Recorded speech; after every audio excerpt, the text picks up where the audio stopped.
I think we are ready to start. Probably there will be more people coming, but yeah, we are already 2 minutes behind. So I'm so glad to have here today Phebe Vayanos, that is joining us for our colloquium. So just a little bit about Phebe. She received a PhD in operations research from Imperial College London. And then she moved to MIT, where she was a postdoctoral researcher and then a lecturer.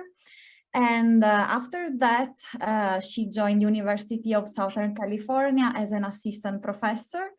And today she's joining us actually from Seattle, but still on the West Coast. So Phoebe's research is focused on operations research and artificial intelligence. She has a number of excellent papers published in top journals and conferences. And her main research interests lie in optimization and machine learning, and in particular problems that are important for social good. And in fact, today on this topic, she will be talking about interpretability, fairness, and robustness in analytics for social impact. So thank you so much, Phoebe, for giving your talk today here. Thank you so much for the invitation, Carla. I'm very excited to be presenting to your department. Thank you all so much for joining. I'm really impressed by attendance always from you guys. I'm sorry I couldn't join in person. I really would have loved to do this one more face-to-face. Unfortunately, well, I'm pregnant with a due date in a month, so it could have turns to a bit of an adventure, perhaps traveling there now. So yeah, sorry that I have to be virtual one more time. I promise next time I'll make it there in person. So today, I guess because Carla invited me, I thought I would talk about something that would be of interest to her. And in particular, I'm going to be talking a lot about designing interpretable machine learning models. I originally planned to talk about prescriptive models as well, but I realized I wouldn't have time to cover everything, so I became a little bit less ambitious. So in addition to being an assistant professor, let me close the blinds for a sec. In addition to being an assistant professor in IFC and CS, I'm an associate director of the USP Center for AI in Society. And a lot of the problems I'm going to be telling you about today are motivated by basically problems I've encountered kind of repeatedly in my collaborations as part of this Center for AI in Society.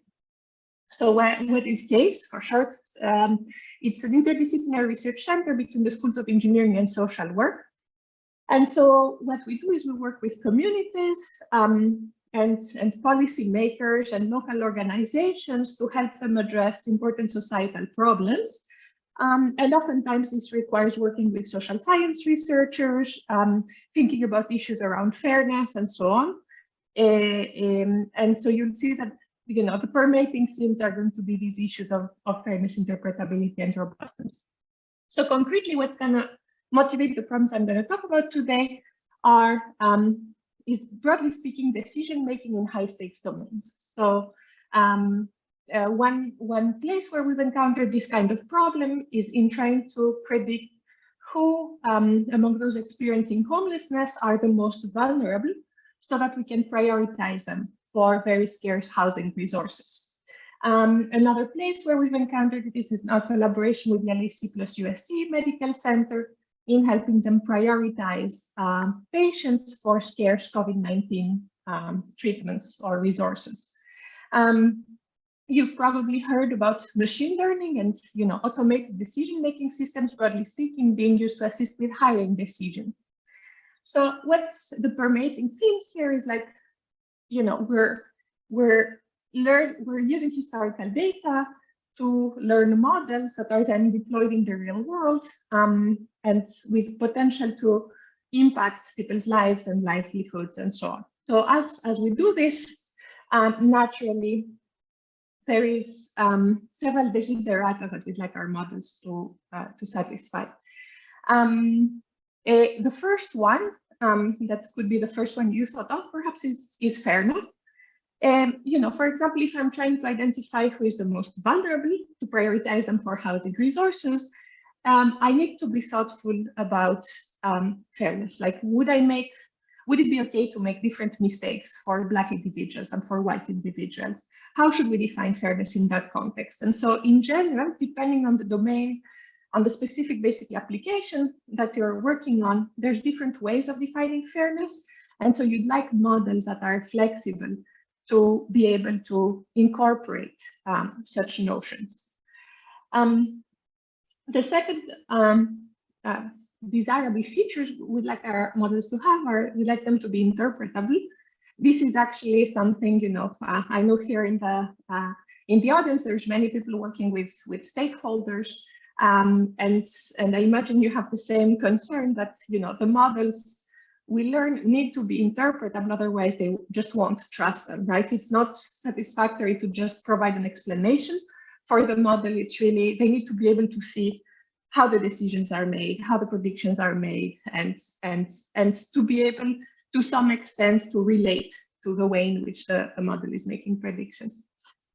And the last desirable feature is that we'd like it to be optimal, and then perhaps also robust. So optimality, when you're trying to predict who is most at risk of suicidal ideation, for example, which is a problem we're working on with the University of Denver, is of course very important, because if basically any percentage point drop in prediction accuracy could mean that you're missing people who are actually at risk, right?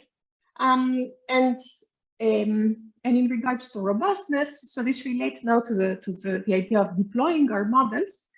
When we take a model trained on historical data and we're going to deploy it in the real world, it's only going to work well and as expected if the distribution of our training data reflects what happens in the future, right? What's going to happen in deployment. Oftentimes, unfortunately, this is not the case, and so we'd like to have models that are robust to such distribution shifts. So as I mentioned when I started, right, motivated by the fact that Carla invited me, and seeing as she with Justin and Zach have done work on learning optimal decision trees, I thought I'd focus on this for my talk today. I think decision trees are one of the most interpretable models one can think of. The other one probably being just linear scoring rules with integer coefficients. We have some work on that as well. Today I'll focus on decision trees. So what's a decision tree? Usually it's a binary tree. At each node of the tree, we perform a test. If the answer to the test is positive, we go right, otherwise we go left. This basically ensures that every data point is guided to one of the leaves of the tree. At each leaf of the tree, we make a prediction. If the label of the data point matches the prediction, it will be correctly classified, otherwise it won't. So today I'd like to talk about three papers all related to classification trees. First, I'm going to talk about the problem of learning classification trees that are optimal, meaning that they're going to optimize some performance metric like accuracy. Then I'm going to show you how we can generalize this formulation to learn classification trees that are able to satisfy arbitrary fairness constraints, making them suitable to deploying these high-stakes settings I mentioned. And third, I'll talk about the problem of learning classification trees that are robust to distribution shifts between the train and test. So this first work is led by my PhD student, Sina Agaye. Sina is actually a co-author also on the other two papers, and he's on the job market, so you may want to check him out. When we're trying to learn an optimal classification tree, right, what are we really trying to do? We want to select, so we fix the depth of the tree. We're going to work with trees that are relatively shallow, being more interpretable, right? As you start increasing the depth of the tree, it will lose interpretability. And then for this fixed structure, we want to select the tests that we're going to perform at each of the internal nodes of the tree, and then the labels that we're going to assign at the leaves. And we want to do so in a way that's going to maximize prediction accuracy. A main concern in what we in the tool we create here is that we'd like it to be able to incorporate arbitrary constraints. This could be as simple as budget constraints. For example, I want to have at most so many ones. Let's say if I'm trying to decide who I'm going to prioritize for a scarce resource. Or they could be more sophisticated constraints like fairness constraints or interpretability constraints and so on. Okay, and this is really so that it can cater for the various domains. In fact, we're currently using this tool and its fair counterpart in the context of predicting suicidal ideation and in the context of learning counterfactual, of making counterfactual predictions for housing allocation and for substance use prevention. So why did we need a new tool?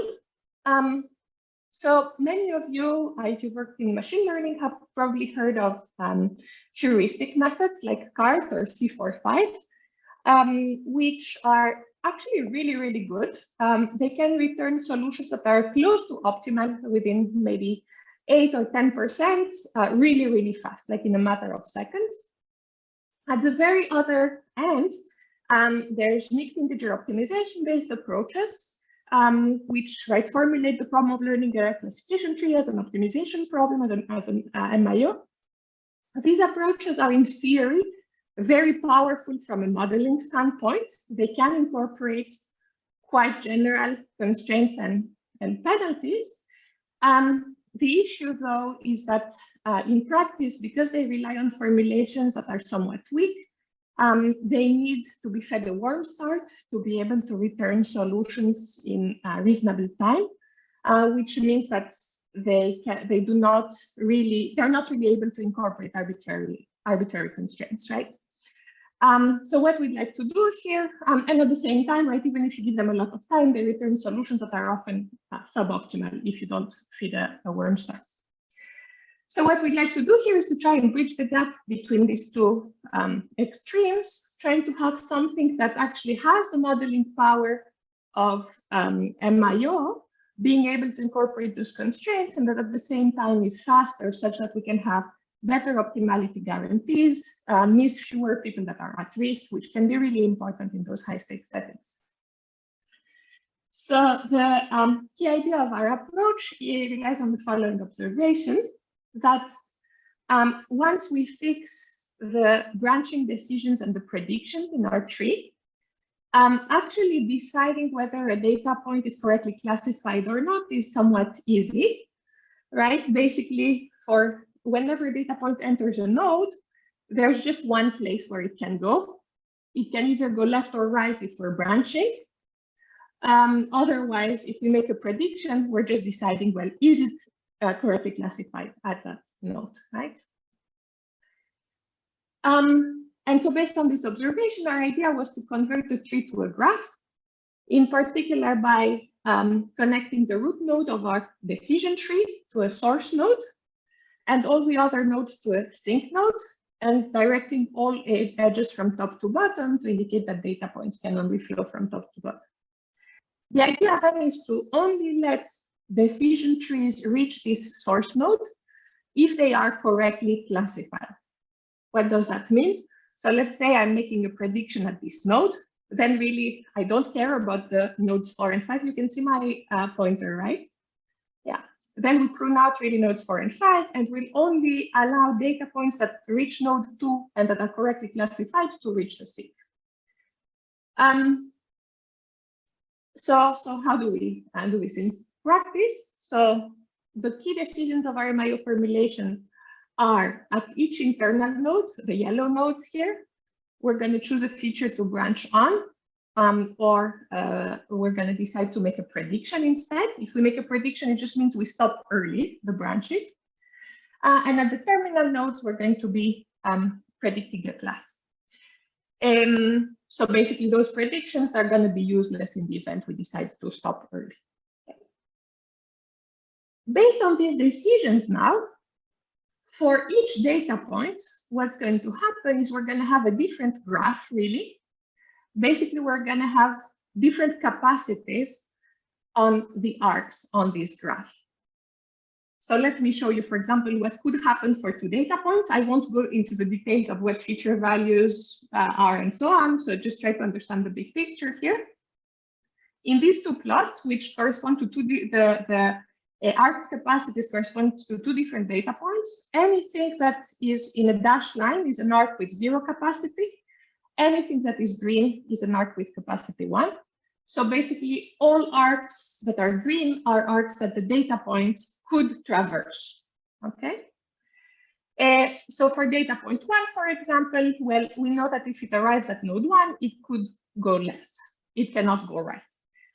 If it reaches node 2, at node 2, we're making a prediction. So remember, we really are pruning out these 2 nodes. And it turns out it's correctly classified. Therefore, it's allowed to reach the sink. At the node 3, if the data point were to arrive at that point, it would be correctly classified, and so it would be allowed to reach the sink, and so on. So here, what's the big picture? We see that the branching and prediction verbs are going to induce a graph for each data point. And then, how do we decide if that data point is correctly classified or not from those branching decisions? Well, we see that data point 1, actually, if it enters this graph, it will travel to the sink node. So it will be correctly classified. On the other hand, data point 2, if we look at its induced graph, it will enter node 1, then go to 3, then go to 6, at which point it will get stuck because it's not correctly classified at node 6.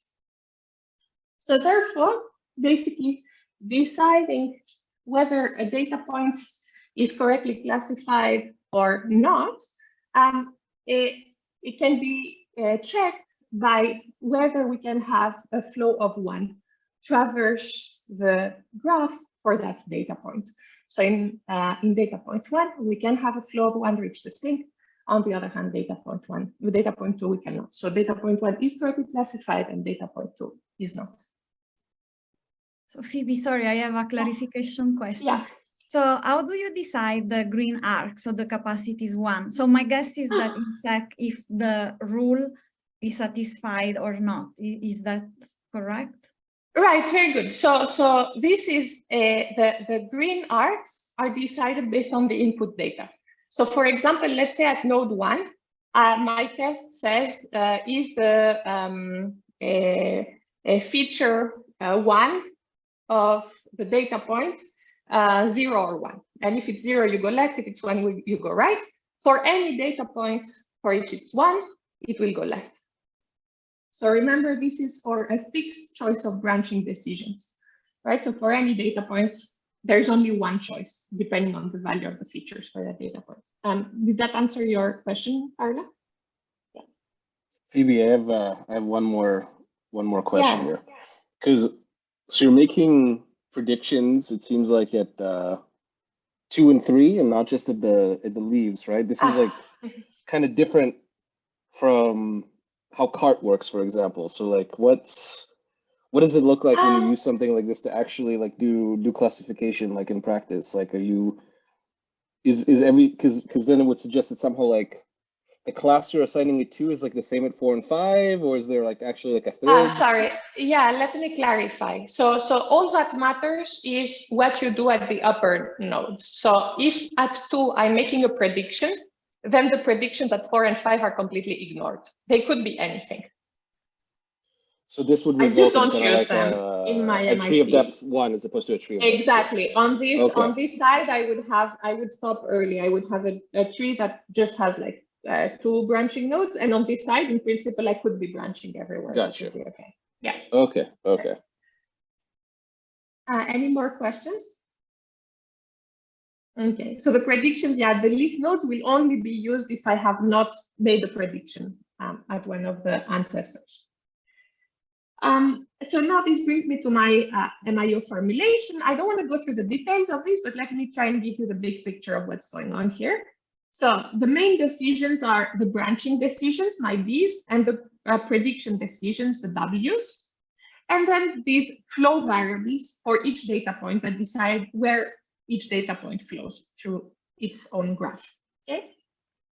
The first set of constraints, they are constraints on the branching and prediction decisions. This will help you, Jonathan, also understand what's going on here. At all internal nodes, the first constraint says, we can either branch or predict. And these constraints, the second constraint says that at all leaf nodes, we must make a prediction. The second set of constraints are flow conservation constraints. They say that the flow that enters any node should equal the flow that exits. And this is to answer Carla's question. These are arc capacity constraints that say that basically for all arcs, we can have at most a flow of 1. And in particular, the flow must be 0 if we branch on a variable such that basically on a variable such that it should go left or right. Like, I'm not sure how to say it more precisely. So these variables say, well, does my data points have features? Do we branch on any of the features for which a data point is 0? In which case this would be 1, then I'm allowed to go left, and I would not be allowed to go right, basically. The goal of our problem is to remember we want to maximize accuracy in this case. How do we measure accuracy? Is by counting the total number of data points that are able to make it to the sync node. So this is given by this term in the objective. We also allow for regularization to avoid overfitting. This is given by the second term, which basically limits the total number of branching nodes in the tree. So the greater lambda, basically, the more I'm going to promote trees that are sparse. What we show is that this formulation has a stronger LP relaxation than existing methods from the literature, resulting in a 7-time speed up in the computations, which we're going to see momentarily. 7-fold speed up is probably not sufficient, though, for the applications we care about. And so we thought, well, is there a way to speed up solution times even further? And the key here is to observe that once we fix the tree structure, so the branching decisions and the predictions, now our problem decomposes by data points. We basically can solve the maximum flow problem for each data point. And so this lends itself well to Bender's decomposition, right? We can start from a relaxed main problem, where we're going to select the features to split down and the predictions. We're going to then feed this into sub-problems, one for each data point. Remember, these in principle take the form of a maximum flow problem, which is going to check if the data point is correctly classified or not. And if the data point is not correctly classified, it's going to return a violated constraint to add to our main problem. We can iterate in this fashion until convergence. A twist here is that we're going to solve the maximum flow problem by solving its dual. And in particular, we have an efficient algorithm for solving this minimum cut problem that will return constraints that are as strong as possible, which is our next theorem. And we'll see that actually this Bender's decomposition approach helps speed up computations quite a bit. So let me show you our results. Here we look at 2 settings.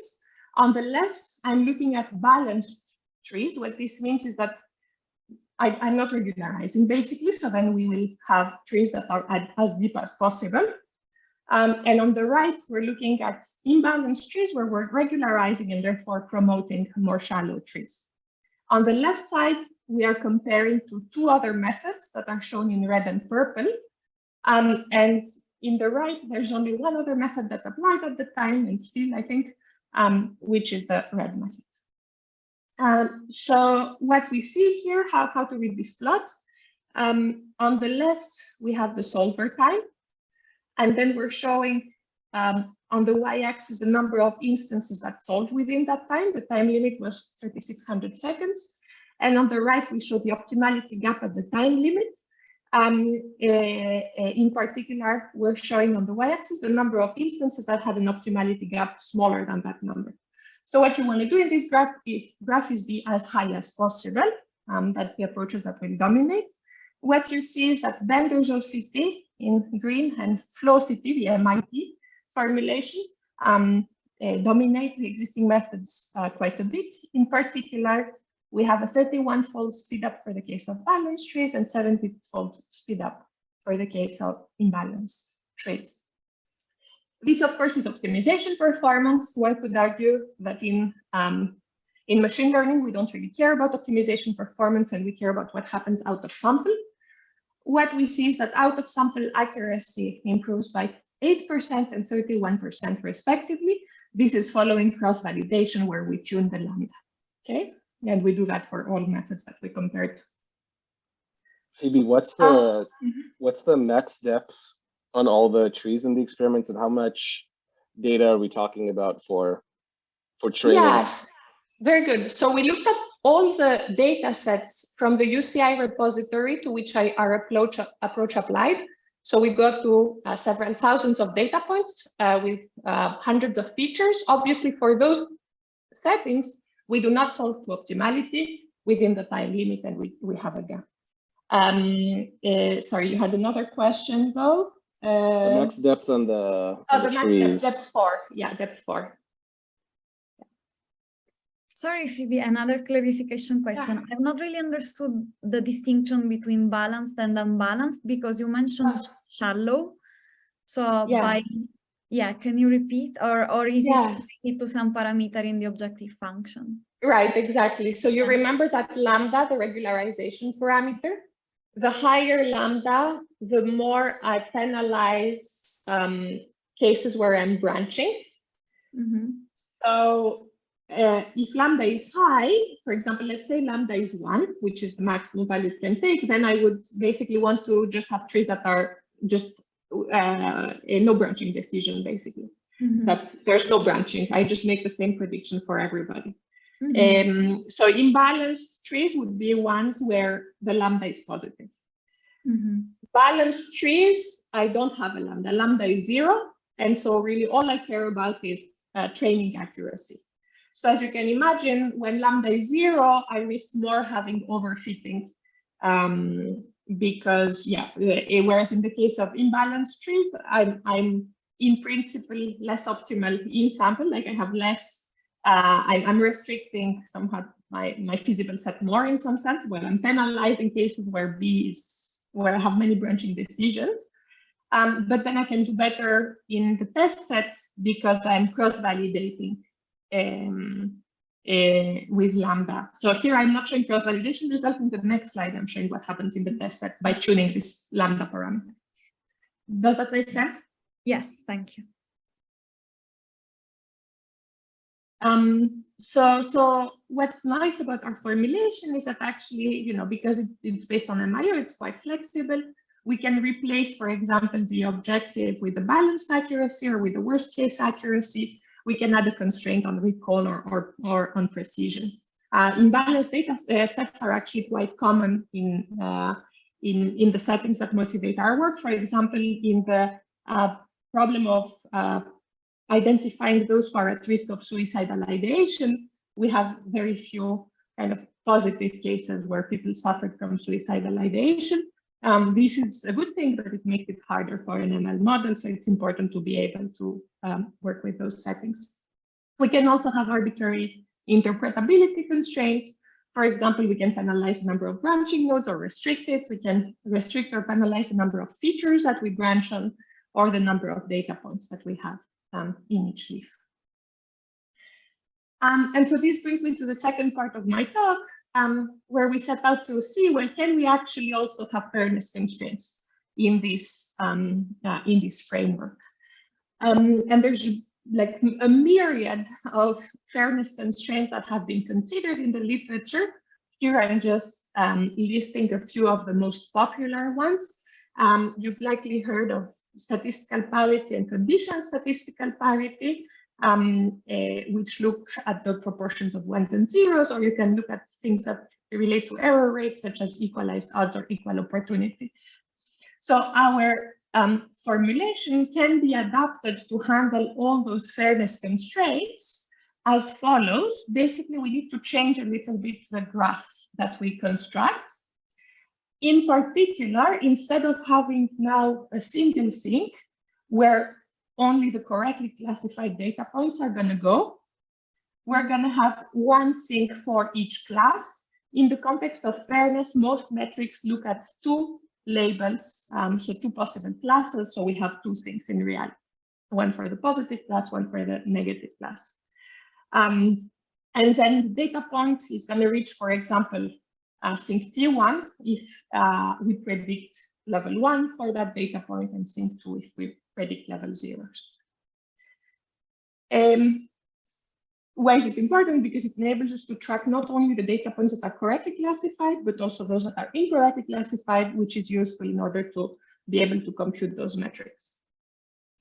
So to give you a bit of an example, statistical parity states that we should have the same probability of receiving a positive class across all groups. When is this useful? Let's say I want to do the following. Let's say I want to automate the decisions to allocate housing, so to do what was done historically.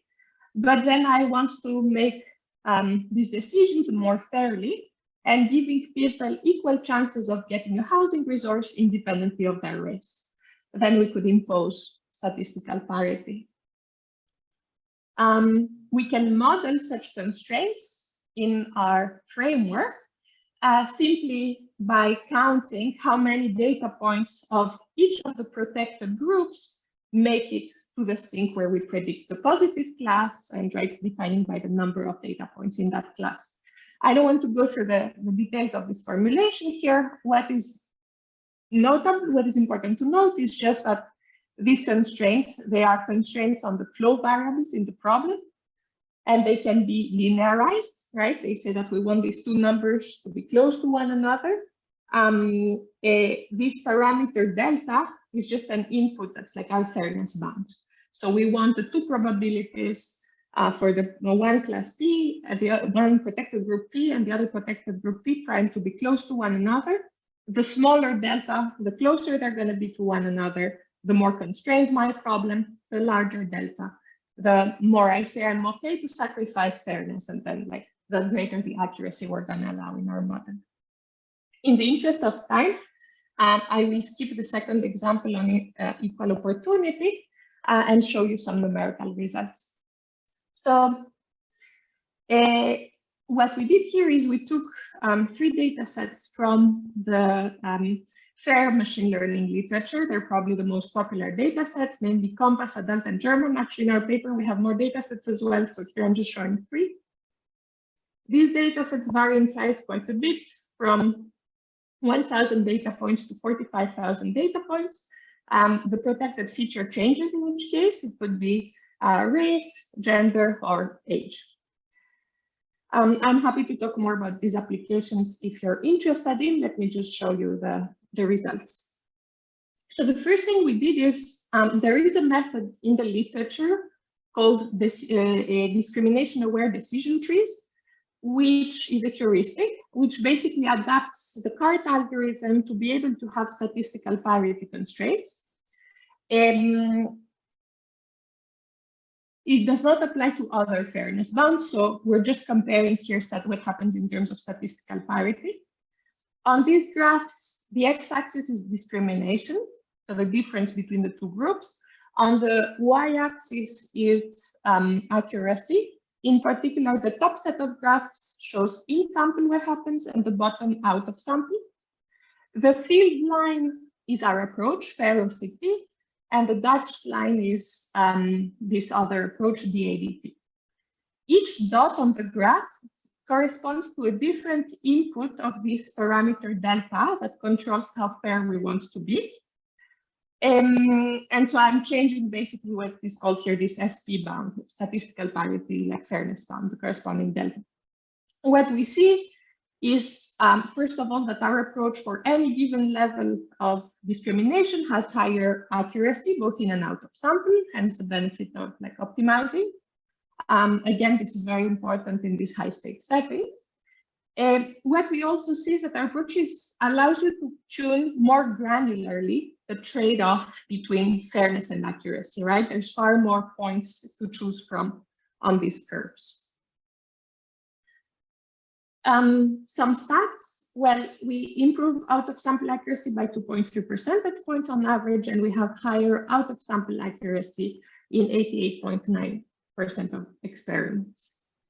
Before you move on, I'm sorry to. Yeah, no, go for it. Maybe I missed it. What are the different points?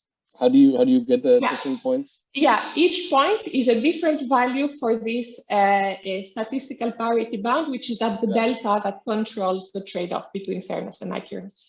The smaller delta, the more fair I am. The larger delta, in particular for delta equals 1, I really don't have a fairness constraint, and I'm saying I just care about accuracy. Yeah. So then for the base, one that you're comparing it to, when changing delta, it didn't really change the results much. Is that what you're kind of saying? Good. So German, yeah, exactly. You can get fairness for free, basically. What is negative discrimination? Very good. So in Cameron and Al, they don't allow, they don't constrain the difference between the two, like the absolute value of the difference. Instead, they say we want to promote the group that has been the minority group. So they should have better outcomes, let's say, than the other group. And so here we just adapted our formulation to do exactly the same. Thanks.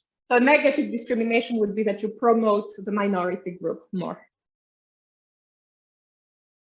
Does that answer your question? Until the very last part, so I think it's okay. The negative discrimination part? Negative discrimination is over-promoting. Yeah. Yeah, exactly. So negative discrimination says I favor the minority group. Yeah. Yeah.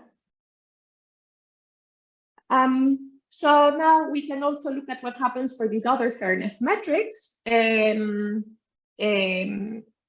for which this BABT approach does not apply. So here, for example, I'm showing what happens on the COMPASS data set. The plots are basically exactly the same. Each one, though, looks at a different fairness metric. And now the feed line shows in sample, the dotted line shows out of sample what happens. So what we can see again is we can tune this trade-off between fairness and accuracy by selecting this delta value. In some cases, fairness comes for free, like in the CSP a case for this COMPASS data. On the other hand, in other cases, I may have to pay quite a high price for inaccuracy to have zero discrimination. I'm going to skip through. These are just very similar results on a different data set. So now let me move on. I'm running late. Let me move on a little bit to my third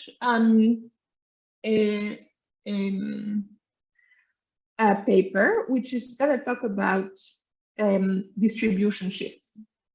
So this work here is motivated by a large collaboration we have with social scientists, data scientists, and computer scientists in various organizations, both within the Center for AI and Society, but also at UCLA, LensCo, the California Policy Lab, and the University of Missouri, whereby we're helping the Los Angeles Homeless Services Authority to improve the way in which they allocate housing resources to people experiencing homelessness. So there's various aspects to this project, both related to risk prediction, who is the most vulnerable, but also to resource allocation. And today I'm going to talk mostly about the predictive part. So how does housing allocation in LA work? It's based on vulnerability risk prediction. We have individuals that arrive in the system. When they arrive, they answer a survey that has like 4 sections related, for example, to history and housing and homelessness and so on. For each question, depending on how they answer, they get a score. All the scores get added up together, and then based on this score, they get prioritized for different types of resources, from the most supportive kind of resource to basically not receiving a resource at all due to shortages. So in this project, what we wanted to do is improve this system in 3 regards. The 2 first are more qualitative. They ask, well, can we actually improve the questions asked and the process? For example, in terms of the questions, well, is the word choice appropriate? Is the length of the survey okay? What about the order of the questions? Can we improve all these things? And then the administration, so the actual process. When is the survey conducted, where, how, and so on. So let's take a bird's eye view of the survey for a moment. This is what it looks like. You see in red each of the scoring lines, each of the questions at the high level. So let me zoom into one of the questions. This asks, do you ever do things that may be considered to be risky, like exchange sex for money, run drugs for someone, have unprotected sex with someone you don't know, share a needle, or anything like that? So now, in the original system, you could get this question, which is really, really sensitive, right? Asked on the street by someone you've never met before. This question is also not very clear. It's asking, or anything like that. What does that even mean? And so how you answer, obviously, is heavily influenced by, you know, who asked the question, how is it phrased, and the fact that it's so sensitive, right? So our team, the social science side of the team, is actually rephrasing all those questions and making recommendation on the process.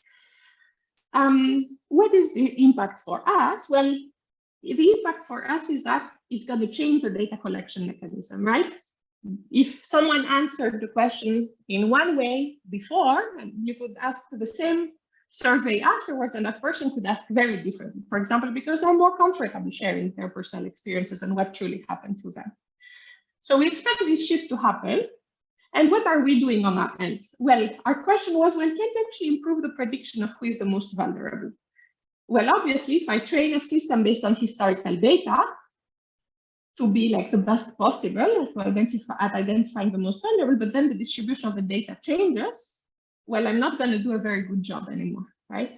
And so indeed, this is what I can show you here on a toy example. So here we just took a data set from the UCI repository. We trained a machine learning model, in this case a decision tree, and we expected to get an accuracy on the test set of 87% or whatever that number there is. Then what we did is we said, well, what if the test data is not actually what I expect? So we took the test data and we perturbed some of the entries a little bit, right? And we generate in this way many different test data sets. And for each of them, we evaluated the performance of our model. And then we show the distribution basically of the accuracy of our model on those perturbed data sets. And what you see is that for some actually test sets, the performance could be really bad, right? Over 10% accuracy, lower accuracy. Jonathan, I think you have a question for me.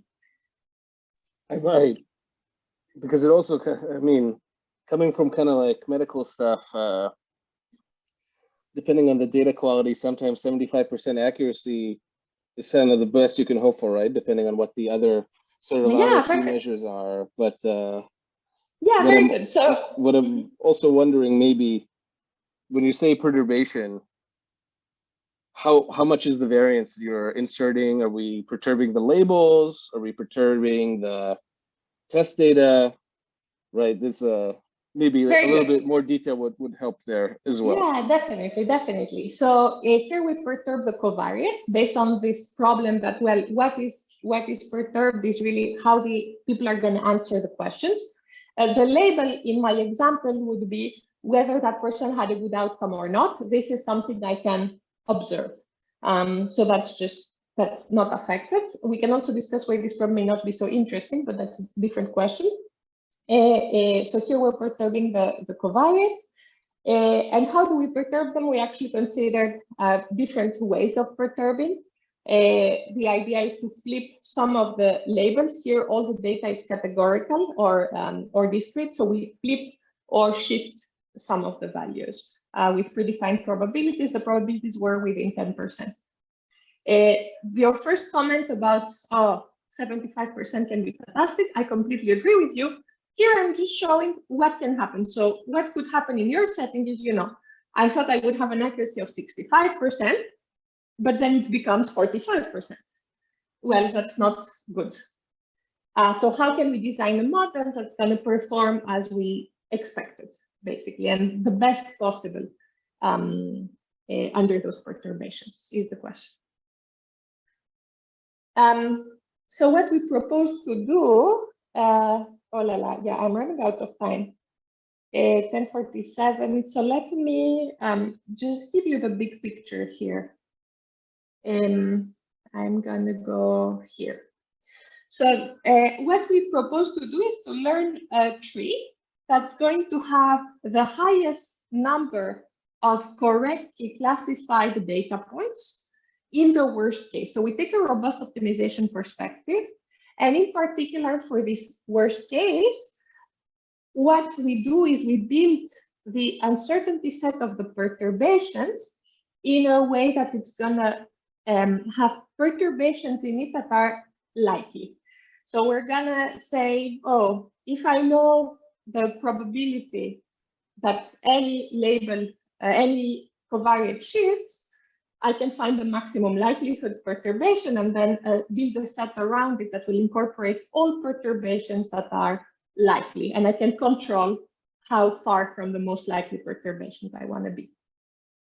This problem is a two-stage robust problem, but for any given choice of branching decisions and uncertain parameter realizations, calculating the number of correctly classified data points is actually a highly nonlinear problem. But using the tools we create in the very first part of my talk, we can show that we can express this as the optimal value of a maximum flow problem. This maximum flow problem is very similar to the one I had before, but this time I need to account for the fact that covariates can be perturbed, which will shift where my data point goes. Okay. We can dualize this inner maximization problem to formulate this problem as a max-min problem. Okay, indeed, this maximum flow problem, right, becomes a minimum cut. This Q here will be the decision variables of my minimum cut. How can we solve this problem? Well, we can solve it in a spirit very similar to what we did in the first part of my talk, although it has seemingly some challenges, right? Because the uncertainty set C, in most of the applications we care about, is going to be a discrete set, because the covariates are discrete and therefore the shift should be discrete. In social sciences, I rarely encounter real valued covariates, actually. So how do we solve it? We have a variant of the algorithm we had before. In the main problem, we decide the features to split on and the labels. We solve that relaxed main problem. In the sub-problem, we find the worst case perturbation and a corresponding minimum cut, which gives us violated constraints. And again, we build these cuts in a way, these constraints in a way that they're going to be as strong as possible. So let me now take 1 minute to take you over our experimental results. So the data set, the figure on the left is very similar to the one I showed you at the very beginning. So what we did here is we took a data set. We trained both a robust tree, whose results are going to be shown in yellow, and a non-robust tree, whose results are going to be shown in green. We then generated perturbed data sets, perturbed test set, I should say. And here we show the distribution of accuracies for both methods across those data sets. And what we see is that the yellow distribution is shifted to the right, meaning that we have higher accuracies overall. This table just summarizes the main statistics in terms of mean performance, minimum, maximum, standard deviation. We can see that all of them are better for the robust tree. Now you'll tell me, well, this is just one data set. So what we did is we took then all data sets to which our approach applied in the ML repository. And here I'm showing what I showed on the previous slide, but across all data sets. And in particular, as we vary lambda, what lambda is here is basically the degree of robustness. The greater lambda, the more robust I am. Sorry, is that true? I'm blanking all of a sudden. The greater lambda, no, sorry. The smaller lambda, the more robust I am. My bad. So, so what we see here is we're plotting as a function of lambda, the size of my uncertainty set, the difference in worst case accuracy for the robust versus the non-robust tree. So what we want to do here is have higher worst case accuracy. Therefore, the more up we are, the more positive we are in this plot, the better. We studied two settings. One where the perturbation of the data is as we expect. So meaning I got the probabilities of shifting the data correct. And one where we have an unexpected perturbation where actually I got those probabilities wrong. Those probabilities usually would be chosen by discussing with community partners, right? And what we see is that no matter whether it's an expected or an unexpected perturbation, we have positive difference. Therefore, our approach outperforms by up to 10% on average if you choose a good lambda. And that the choice of lambda actually to be 0.85 seems to be quite robust. We can also compare the average accuracy, which is what I'm doing in this plot. The results are really very similar. With 0.85, you can even improve the average accuracy relative to a tree that is non-robust, and whether you have expected or unexpected perturbations. I'm going to wrap up here just by saying that we have a Python package that implements all those methods and also prescriptive tree approaches that we call ODTlearn, and that it's open source, you can download it, extend it, and whatnot. I want to say also that integer and robust optimization, I hope to have convinced you are useful tools for making predictions in high stakes settings. This is for Jeff, he's not here, but please tell him, and here is my new one. Thank you so much for inviting me. And this is the end of my talk. And sorry for running it over, Carla.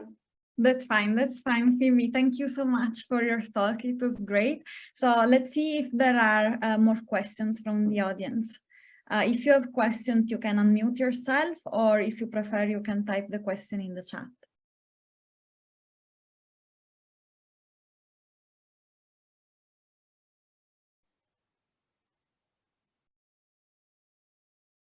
I can start, Phoebe. So you a little bit ran out of time, so you couldn't get into the details of that last part.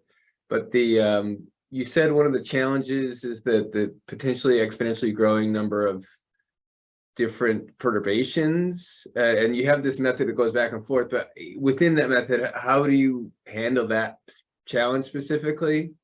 Yeah, very good. Sorry, let me pull this up. So if I understand correctly, your question is here. So exactly. How do we identify this adversarial perturbation? So good. So at the high level, it's an enumeration approach. So we enumerate through the queues and find the corresponding worst case XIs. But there's polynomially many queues, and then finding the corresponding XI can also be done efficiently. And so this enables us to find those adversarial perturbations to add. So at the high level, think about it like a cutting plane. So in principle, I could solve a mixed integer optimization problem for any fixed B and W. And what we see is that actually we don't need to solve that mixed integer optimization problem. We can just get those cuts by enumeration. Oh, nice. Okay. Mm-hmm.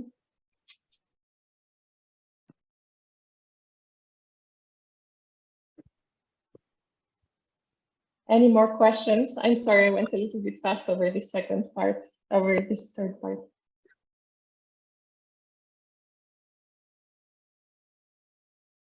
So I have a quick question. So you have mentioned that your method applies only to some data sets. I guess that you mean data sets with binary data. So how important is this assumption, and is there any possible extension, or is it out of reach? Yeah, very good question, Carla. Yeah, so actually we, originally we just created this for categorical and integer data. Let me talk about the first part. In fact, the robust part works for integer as well directly. So it works both for integer and categorical, same for the deterministic approach. So sorry, I'm trying to get to this so you know what I'm talking about. So the first part, in principle, only works for discrete and categorical data. However, you could apply it to real valued covariates by discretizing, okay? Mm-hmm. So now, actually, thanks to one of the reviewers who said, you know, you need to either be more explicit about this or whatnot. We said, well, let's try this. Okay. I'm not showing results yet here because we haven't polished them yet, but I can give you a sense of how that works. So what we found is that there's only one method in the literature that can do the real valued data, which is the Bertzimas approach, the OCT, which was the very first proposal for learning optimal classification trees. And that, when it works, it works, but in about 50% of the cases, it runs into numerical issues whereby, because it uses big M's and some epsilon parameter to decide where each data point goes, as it turns out, it is calculating accuracy incorrectly. So it would think, for example, it has an accuracy of 80%, when in reality, the accuracy is like 30%. In their experiments, we don't see that because they use worm starts. And so the worm start that's fed is certified as optimal, when in reality, if you start from a solution that's not a worm start, it could be certified as optimal, although it's severely suboptimal. That's at the high level what's happening. And so what turns out then is that our approach, although it's in principle more conservative, we use 10 bins for possible cutoffs. It turns out that it performs better because it doesn't have those numerical issues. I hope to add this in the next version of my presentation. Certainly it will be there in the next version of our paper that's online. Great, thank you. And so, yeah, so hopefully we'll add as well these results with real value covariates to the other papers as well, the robust one and the prescriptive trees one, which I didn't talk about today, but which is also relevant in practice. Great, thank you. Are there any more questions?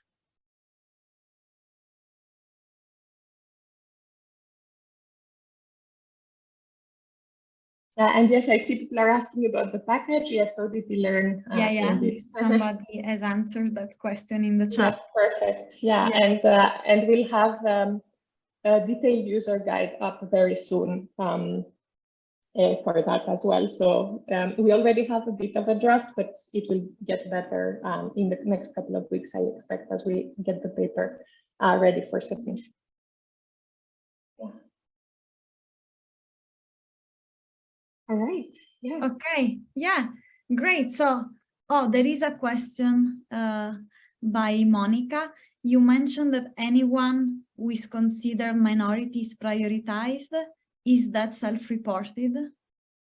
Okay, good question. So, Monica, here we did this for to compare with the DADT approach, which instead of saying we want the let's say outcomes, the positive labels on both groups to be the same, they say we'd like the number of positive labels or the proportion of positive labels for the minority group to be greater than that of the other group.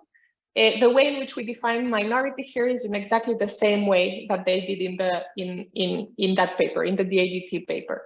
I imagine that in practice, if you were to say that the minority should be prioritized, it would depend on the application. For example, in our work with LASA, they are very worried about Black individuals. And so you could say, I want the outcomes for Black individuals, or the probability they have a good label to be greater than that for the other groups, for example. But again, how you define it would be very much application dependent. Does that answer your question, Monica?